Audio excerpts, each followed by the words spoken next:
So, welcome to the All This Math IG Live daily installment of Math Assistance. Today, we're talking about finding inverse functions. Okay? So, what we have up here is we have three functions, right? F of x equals 3x minus 6. That's our first example. Number two, we have t of x is equal to 10 times the quantity. We call this a quantity. We don't say parentheses. We call this a quantity. The expression inside the parentheses is called a quantity. 10 times the quantity x minus 4 divided by 3. Remember, the fraction bar also represents division. And for number 3, we have y equals 2 times, again, that q word, quantity.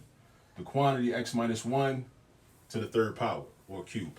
So we're going to find the inverse of each of these. And it shouldn't take us that long. We're going to knock these out real quick. So, essentially, when we find the inverse, what we do is we replace the x variable with the y variable, and then we solve for y, right? Now, let's start with number one. Number one says f of x equals 3x minus 6. Now, f of x can be replaced by the variable y. So we can also write f of x equals 3x minus 6 as this. We can write this as y equals 3x minus 6, right? Because f of x and y mean the same thing. So f means that this is like the name of the function. So it's the name of it is f. Just like we all have names. I have a name, Professor Parker. The name of this function is f. It's called, so f of x is the value of y when you plug in a certain x into the expression over here. So now I have y equals 3x minus 6. Okay? Now the way you find the inverse is you switch the x with the y. So this x and this y get switched. So in my next step, I'm going to write this. I'm going to write x equals 3y minus 6. And now I'm going to solve for y. Notice that y is not isolated by itself on the right-hand side. X is, but we're trying to solve for y. So there are a few steps we have to go through in order to solve for y. The first thing I would do is I would eliminate this negative 6. And the way we eliminate negative 6 in any equation is we do the opposite operation. So the opposite of subtracting 6 is adding 6. So we're going to add 6 on the right side of the equation. But then also we have to maintain balance, like we always talk about. With mathematics, math is all about balance. So if I add 6 on the right side of the equation, I also need to add 6 on the left side of the equation. So then I'm going to write plus 6 over here. Now, this negative 6 plus 6, it adds up to 0. Which is what we wanted to happen. It's 0, so it's gone. This negative 6 is gone, right? The only thing we're left with on the right side is 3y. Now over here, x plus 6 is not 6x. It's not 7. It's none of that. X and 6 are not like terms, so you cannot necessarily combine them. You can't actually add them up and get one thing. It's like apples and oranges, right? So what you can do is write them next to each other. You could just write the expression x plus 6. All right? So x plus 6 is equal to 3y. All right? We can represent the addition without actually doing the addition. So x plus 6 is equal to 3y. Now, again, I'm trying to solve for y. That's my end game. My end game or my end goal is to solve for y. So I want to get rid of this 3. So I have to ask myself, what is 3 doing right now? This 3 is involved in multiplication, right? It's involved in multiplication. So we need to do the opposite operation for multiplication. The opposite of multiplying is dividing, right? So we're going to divide this by 3, and then we're going to divide this by 3, right? So 3 divided by 3. Over here it gives you 1y, and if you hear the baby noises in the background, that's my youngin' Kwame. You know, he's trying to learn too. Hope he doesn't knock my camera over though. But at any rate, just so you know. So we have y on the right-hand side. 3 divided by 3 is 1, and we have 1y, okay? On the left-hand side, I don't need to simplify this any further. I have x plus 6 over 3. Now, usually what will happen is we'll have the y value on the left side and the x, what it's equal to on the right side, right? So, we have y is equal to x plus 6 over 3. I'm just going to switch the sides, right? I'm going to move things around, okay? But now, this is the inverse. X plus 6 over 3. That is the inverse, okay? But I need to write it a certain way. So the original function was 3x minus 6. The notation that we use to represent an inverse, we use the name of the function. We have f, and we use the exponent negative 1, right? We do that as well. We use the exponent negative 1. So this represents the inverse of f of x. And then we just write this part right here. X plus 6 over 3. So this is the inverse, right? Now, what if you want to check your work to see if you're right? This is one way you can do that. Let's say we go back to the original function and we pick a value for x. Let's say we pick 1 for my x value.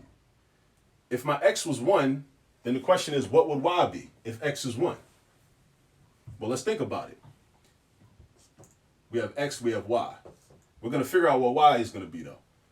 3 times 1 is 3, and 3 minus 6 is negative 3. So 3 minus 6 will give me negative 3. So that means that when in this original function, when x is positive 1, y is negative 3, because 3 times 1 is 3, minus 6 is negative 3. Now, if this is actually an inverse, then what should happen is I should be able to switch the x and the y value.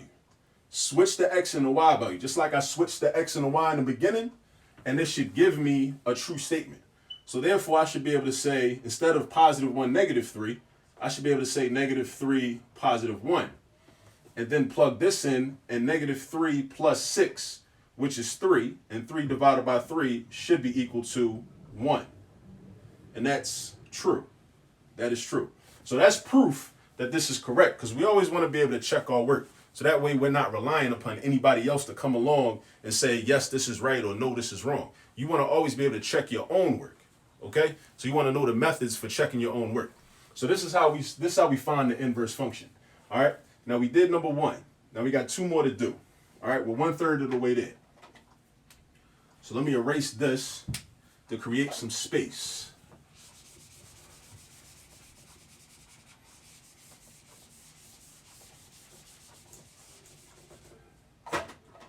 And then we go on to number 2. I think I'm going to do another color. I think I'm going to try green out. Yeah, let's do this. All right. So number 2, we have t of x is equal to 10 times the quantity x minus 4 all over 3. Now, first thing I want to do is I want to replace this t of x with a variable y, just like I did in number 1. When we get to number 3, we already have a variable y, so we can skip that step. But in number 2, we need to replace this t of x with the variable y. So I got y equals 10 times the quantity x minus 4 divided by 3. All right? That's what I start with. Okay? You see what happened? Always as you're going through problems and as you're watching other people do problems, always know how things changed or what happened that led to that change. For example, this does not look exactly like this. But the only thing that's different, besides the color, is this t of x turned into a y. And you should understand why that is. You need to know why that is. All right? So, because that's the first step of what we do. We want to use the variables y and x, all right, to simplify things. The next step is to switch our x and our y, just like we did in number 1. See, with math, it's about repetition, right? We keep doing the same steps, even if the function or the problems look different. You just keep doing the same steps over and over again. That's how you memorize how to do it, right? That's why I know how to do these problems, because I've just literally done hundreds and hundreds of problems. That's how, right? So we switch the x and the y. You got x is equal to 10 times the quantity y minus 4 all divided by 3. All right? Now, I want to solve for y. So in order for me to solve for y, don't dismay, all right? Don't be discouraged. I just got to get rid of some things. I got to get rid of this 3. I got to get rid of this 10. I got to get rid of this negative 4. I have to get rid of 3 numbers. Now, the question is, how do I do it? How do I do it in a way that follows mathematical principles and mathematical protocol?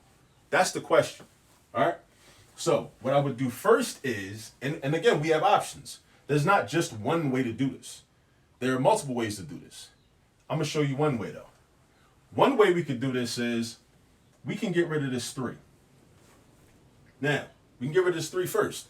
Now, ask yourself, what is the 3 involved in? Meaning, what operation is this 3 involved in?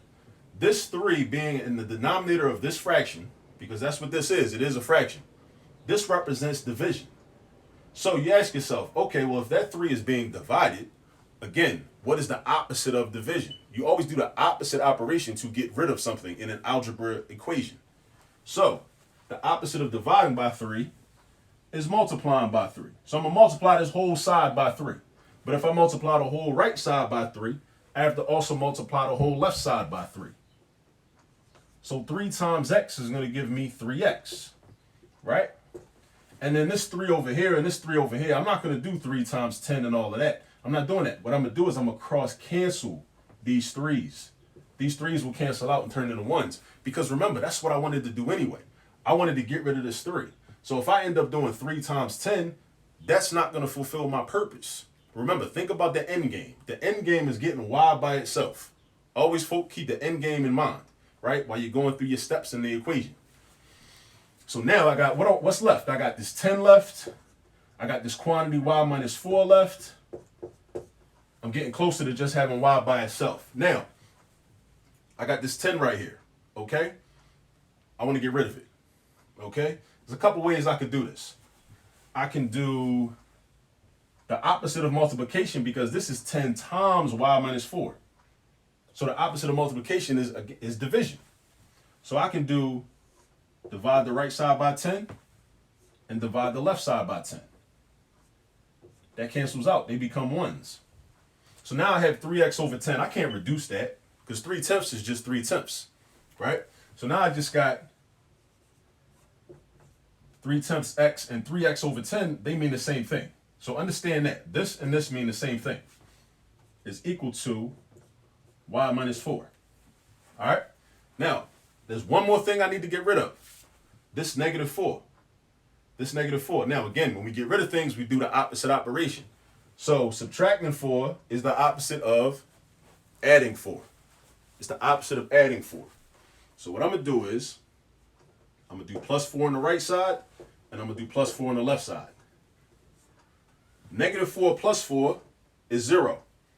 They cancel out, leaving me with just plain y, which is what I want, because I was trying to solve for y, right? Now, 3/10 x plus 4, they are not like terms, so you cannot add them together.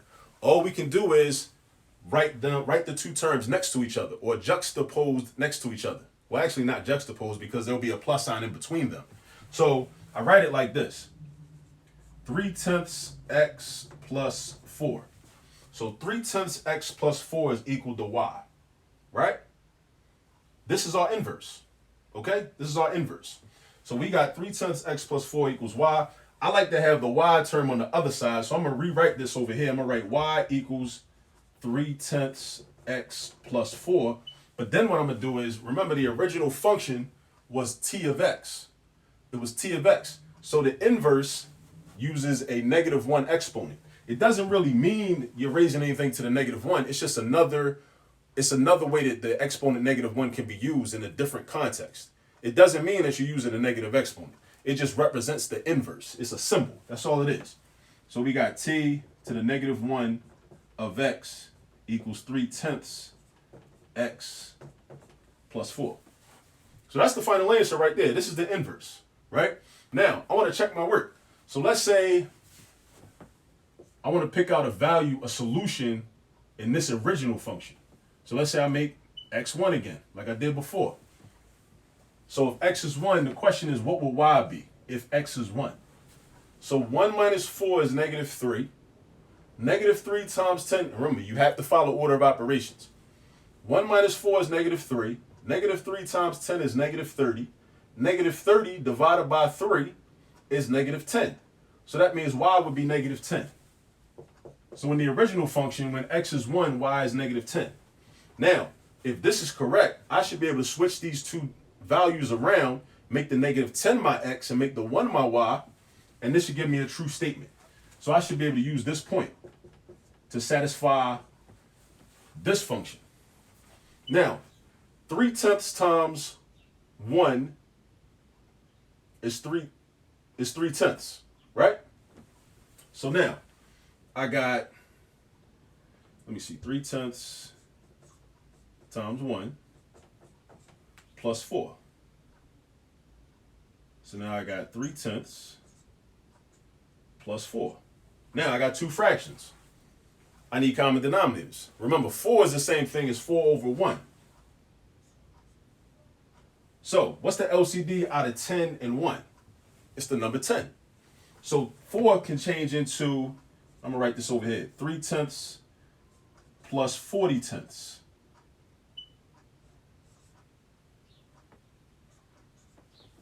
Right? So I got 3/10 plus 40/10. No, I made a mistake. I made a mistake. Here's my mistake. Remember how I said my point that I plug into the inverse function should be negative 10 and 1? If that's true, then why am I multiplying 3/10 times 1 if 1 is actually y? That's the mistake. That's the mistake. All right? Always check your work. Everybody makes mistakes. So I need to go back and make some changes. So I need to change 3/10, change this x value. It shouldn't be 1. It should be negative 10. So boom, change that to negative 10. Right? Now, so that means that this is going to change. And actually, I'm not even going to have to deal with no LCDs. Because watch what happens. Everything going to work out nice and neat. Watch what happens. 3 times negative 10 is negative 30. Right? What's negative 30 divided by 10? Negative 30 divided by 10 is negative 3. What's negative 3 plus 4? Negative 3 plus 4 is 1, which is what I had right here. So that's proof that this inverse is correct. It is, in fact, the inverse of number 2. But again, that was a teachable moment, right? Because we all make mistakes. And you also need to always be vigilant and really be paying careful and close attention to your work to see if you made a mistake. All right? So that was number 2. Now, last but not least, let's bang out number 3.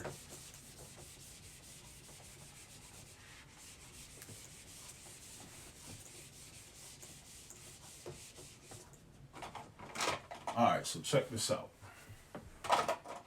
Do another color. Let's do blue. All right. So now, y is equal to 2 times the quantity x minus 1 to the third power. Now, we already have a y and an x. So our first step, we want to switch the x and the y. So now I got x is equal to 2 times the quantity y minus 1 to the third power. All right? Now, I want to solve for y. So it's a few things I need to get rid of. So when you look at your equations, you want to take inventory and look and think to yourself, what do I need to get rid of? I need to get rid of this 2. I need to get rid of this negative 1. And I need to get rid of this exponent 3. And there's a certain order in which I do this, right? First thing I want to do is I want to isolate this y minus 1 to the third power. I want to isolate that first. So that means I need to get rid of this 2 first. So, but in order to get rid of the 2, I need to do the opposite operation than from what the 2 is involved in. Right now, the 2 is involved in multiplication because there's no sign in between the 2 and the parentheses. So that's multiplication. So what is the opposite of multiplication? The opposite of multiplication is division. So I'm going to do this. Divide by 2 on the right. And again, we always want to maintain balance with our equations. And then we divide by 2 on the left. So we got x over 2 is equal to y minus 1. Oh, make sure that's a 1. To the third power. So x over 2 is equal to the quantity y minus 1 to the third power. All right? So now, I need to get rid of this exponent. Before I can just go in here, I can't just go in willy-nilly and just get rid of this negative 1. I first have to get rid of this exponent 3. So, the opposite of raising something to the third power is taking the third root of something. So that's what I need to do. So in my next step, and I got to do it on both sides of the equation. I can't just do it over here. Remember, we talk about balance. Maintaining balance. What you do on one side, you must also do on the other side. Okay? So I'm gonna take the third root. That's what that symbol is. The radical sign with this little 3 right here, that's the third root. All right? If it was a square root, I would not need to write a number right there because it's just understood. Whenever you see a radical sign by itself, it's understood that that's a square root. Just like if you write an x variable by itself, it's understood that that's x to the first power. You don't need to write the little 1. All right? Just like if you have 3. We understand that the number 3 is 3 over 1. We don't need to write the 1 as a denominator for a whole number. We don't need that. It's understood. All right? So we got x over 2 is equal to the cube root also of y minus 1 cubed. Now, this exponent here and this root here will essentially cancel each other out, leaving us with, and I'm going to swing up here, leaving us with the cube root of x over 2 is equal to just y minus 1. Now notice what happened. This exponent 3 and this root 3 canceled each other out. That's why all you're left with right here is just y minus 1. Okay? And now we only have one step left. We need to get rid of this negative 1. The opposite of subtracting 1 is adding 1. So that's what we're going to do next. We're going to do plus 1 on the right side and plus 1 on the left side. These cancel out, which is what I wanted. I want that to be 0, so that way my y will be by itself. And over here I got the cube root, actually, of x over 2 plus 1. So now I'm going to move the y to the other side and move this expression to that other side, just because that's just typically how I write things. So you got y equals the cube root of x over 2 plus 1. Now, it's not y though, because the original function is named y. This is the inverse. So we use the negative 1 exponent.